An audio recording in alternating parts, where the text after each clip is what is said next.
This week, Iran launched massive missile drills in the Strait of Hormuz. 20% of the world's oil supply passes through that choke point. The U.S. Navy is parked off the coast of Venezuela with 4,500 Marines. We've declared their airspace closed. Ukraine just hit Russia's main oil pipeline for the fifth time this year. Russian oil revenues have collapsed 34%. And what did oil prices do? Barely moved. Now look, I remember 2008. George W. Bush was in the White House. We were at war with Iraq. Saddam Hussein was gone, but the region was in chaos. Oil hit $147 a barrel. Adjust that for inflation, that's over $200 a barrel in today's money. But here's what's different. Back then, the market worked. Chaos meant higher prices. Supply risk meant higher prices. War in producing regions meant higher prices. The fundamentals connected to reality. Today, we've got more chaos, more supply risk, naval fleets, drone strikes on pipelines, world powers threatening to close the most critical shipping lane on Earth. And oil sits at $60 a barrel. Something is deeply broken. The price you see on your screen has been disconnected from reality, held down, suppressed. And here's what Wall Street doesn't want you to understand. When you artificially hold down prices, you don't create stability. You create a coiled spring. You create a rubber band stretched to its limit. And when it snaps, it doesn't move gradually, it moves violently. The same thing is coming on the upside. The math doesn't work. And when this breaks, you're going to see a repricing that will shock everyone who bought the mainstream story. I'm Sean Pruitt, president of Kingdom Exploration. Before we dive in, quick note. If you've ever wondered how to invest directly in oil wells, it's 100% tax deductible in the year you make the investment thanks to the bonus depreciation. Plus, you can receive monthly income from production. If that interests you, check in the description or the comment section for the link. Now, let me show you what's really going on. Let's get into it. Let's start with something most people have never heard of, the gold to oil ratio. Take the price of gold, divide it by the price of oil, and you get how many barrels of oil 1 ounce of gold can buy. Right now, that number is 39. 1 ounce of gold buys you 38 barrels of oil. The historical average, about 18 to 20 barrels. The normal range for the last 80 years, 10 to 30 barrels. We are way outside that range. Now, excluding the COVID lockdown, oil has not been this cheap relative to gold since the 1940s. Oil is trading at half its normal value compared to gold. There is a fund manager named Adam Rosenweg who specializes in finding these disconnects. Here's what he said. Only twice since 1982 has oil been cheaper relative to gold. His chart is telling you to sell gold and buy oil. When the gold to oil ratio got this extreme historically, oil returned 32% on average over the following 12 months. Gold, only 4%. Do the math. If gold stays around $4,000, and the ratio just goes back to the historical average of 20, oil would need to be at $200 a barrel. There's a phrase that stuck with me. Every major oil supercycle began from this exact setup. Undervaluation, disbelief, and a sudden catalyst. Undervaluation? Check. Disbelief? Everyone thinks oil is dead. The catalyst? That's what we are watching for. Gold doesn't lie, and right now, it's screaming. Let me take you back to 1998. Oil crashed to $10 a barrel. The Asian financial crisis had crushed demand. OPEC was in disarray. Every analyst on Wall Street said oil was dead. Sound familiar? The mainstream narrative was that we'd entered a new era of permanently cheap energy. They were wrong. 10 years later, oil hit $147. That's a 1,400% gain from the bottom.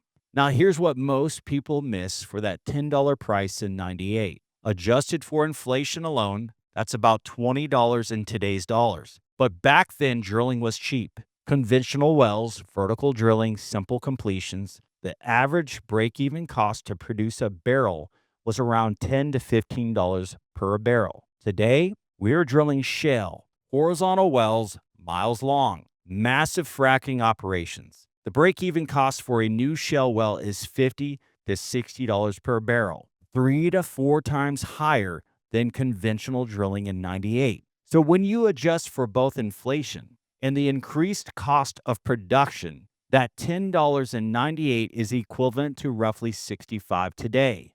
We're sitting at $60 per barrel. We are essentially lower than 1998 crisis pricing, adjusted for modern production cost, but nobody's treating it like a crisis. The setup right now looks almost identical.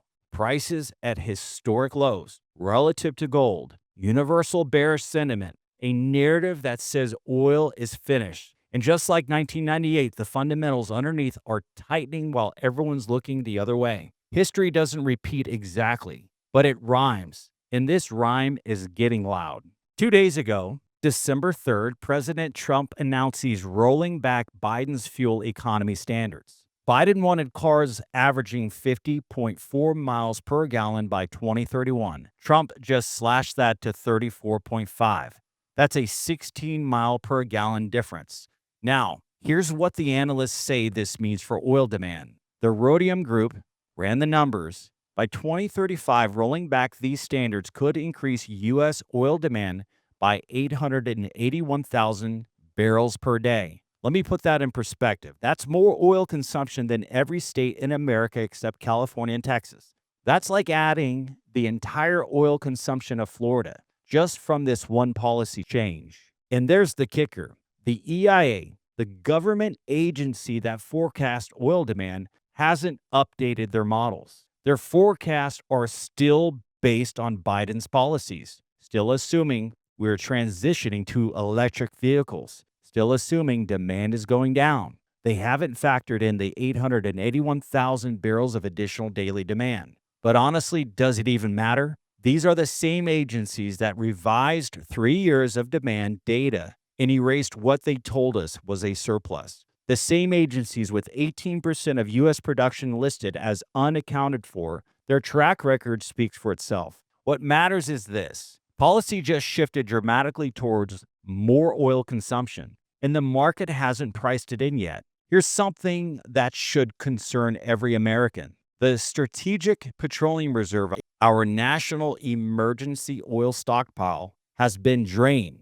Between 2021 and 2024, 300 million barrels were released, the largest drawdown in history. Why? To keep gas prices down before the midterm elections. The SPR is now at 395 million barrels, the lowest level since '84.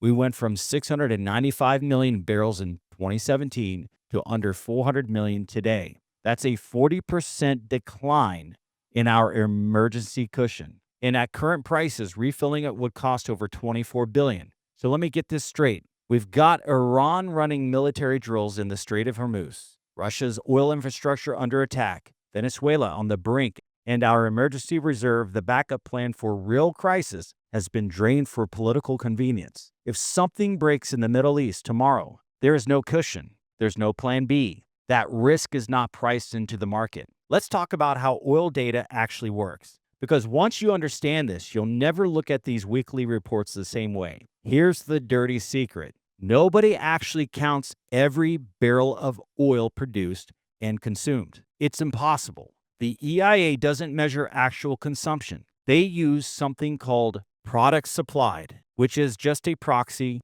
It measures when oil disappears from refineries and terminals, not when someone actually burns it. Their weekly reports only survey the largest companies covering about 90% of volume. The rest, estimated. And for non-OECD countries, which is most of the world, the IEA doesn't measure anything. They estimate. And those estimates get revised years later. The whole system runs on 3-month data lags, sampling instead of counting. and a catch-all bucket called miscellaneous to balance, where they shove all the airs they can't explain. In 2023, the EIA's unaccounted for crude oil hit 2.3 million barrels per day. That's 18% of total U.S. production just missing from the math. The IEA admitted in 2025 1.47 million barrels daily, while simultaneously predicting a 2.35 million barrel surplus. Now, how do you predict a surplus when you've lost track of 1.5 million barrels? One academic paper put it perfectly. Some of these statistics are fictitious. Many are no more than rough estimates. Some inputs are motivated for political and commercial advantage. Only at some delay do the true facts emerge. This isn't conspiracy theory. This is how the system is designed. Garbage in, narrative out. Now let's talk about paper oil versus physical oil. Every day, 2.8 billion barrels of oil trade on future exchanges. Actual physical oil that changes hands, about 40 million barrels. Paper oil trades at 70 times the volume of physical oil, and only about 1% of those futures contracts ever result in actual physical delivery. 99% is just financial speculation. A U.S. Senate investigation found that as much as 60% of the oil price is pure speculation driven by banks and hedge funds. The legendary oil trader Andy Hall, who made billions calling the oil market, quit the business in 2017. His words: automated trading has made it difficult to produce returns with fundamental analysis. He called oil a broken commodity. The guy who made his fortune understanding oil fundamentals said fundamentals don't matter anymore because algorithms control the market. But here's the thing about artificial prices. When you suppress them, you don't eliminate the pressure. You store it up. It's like pushing down on a spring. The harder you push, the more violent the release. In 2008, we saw a manipulation scheme where traders cornered 66% of Cushing storage. When they released it, oil moved 78% in 161 days. The paper market can suppress prices for a while, but eventually physical reality wins. And when it does, the move isn't gradual. It's explosive. The paper game works until it doesn't. So what finally breaks this thing? I've identified 3 triggers, and one of them is going to hit. Number 1, the spare capacity lie gets exposed. The market believes OPEC has 4 million barrels per day of spare capacity. That's cushion keeping prices down. But Standard Chartered found that 2/3 of that assumed spare capacity doesn't actually exist. Saudi Arabia claims they could pump 12 million barrels a day, but they've only hit that number once, for 1 month in 2020. Real spare capacity? Maybe 600,000 to 1 million barrels. When the next supply disruption hits and traders realize there's no cushion, the entire forward curve reprices instantly. Number 2, a supply shock that can't be ignored. Iran is running military drills in the Strait of Hormuz. Right now, 20% of global oil flows through that choke point. A Hormuz closure could spike oil to $100 overnight. Number 3, the shadow fleet collapses. Right now, roughly 600 aging tankers operate outside Western insurance and tracking systems, moving sanctioned oil from Russia, Iran, and Venezuela. These vessels are one incident away from a major disruption. One collision, one insurance refusal, one port closure. When that happens, millions of barrels disappear from the market overnight. The narrative doesn't break from one event. It breaks when multiple factors converge. Vicki, Hollub, CEO of Occidental Petroleum, has been warning about something nobody wants to hear. The oil market will face a supply shortage because the world is not replacing crude reserves fast enough. 97% of the oil being produced today was discovered in the 20th century. Over the last decade, we've replaced less than 50% of the oil we've consumed. Oil industry investment has fallen over 30% since 2014. The world needs $640 billion per year just to maintain current output. We're spending $420 billion. That's $220 billion annual shortfall. So what are the smart money players actually doing? Warren Buffett has over $30 billion in oil stocks. He owns 28% of Occidental Petroleum, 260 million shares in late 2024. When oil stocks were down 35%, Buffett bought another 8.9 million shares. He put Occidental alongside Coca-Cola and American Express, businesses he intends to hold indefinitely. Icahn controls 66% of CVR Energy. Stock dropped 50% last year. Most people ran. Icahn put in another 61 million, buying more. Ray Dalio says we are in a 1970s style environment. Jeff Curry and Carlisle calls oil the most undervalued commodity on the scene. Lynn Alden says a structural bull market is coming. These are emotional investors. They've made billions by seeing value where others see disaster. Let me give you the 5 facts that matter. Number 1, oil is at 80-year lows versus gold. Number 2, policy just added 881,000 barrels of daily demand that isn't priced in. Number 3, the Strategic Petroleum Reserve is at 40-year low. There's no backup plan. Number 4, 18% of production data is unaccounted for. The agencies are guessing. Number 5, Buffett, Icahn, and the smart money are buying the dip. Something has to give. And when it does, when the paper games finally meet physical reality, you'll want to have been paying attention. Now, if you want to learn about investing directly in oil wells with 100% tax deductibility and monthly income potential, I put a link in the description and the comment section. And look, the algorithms don't like content like this. They shadow ban the truth that goes against the narrative.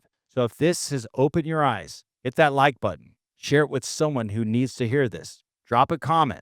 Subscribe. That's how we fight back. That's how this message gets out. This has been Kingdom Exploration. I'm Sean Pruitt. I'll see you in the next video.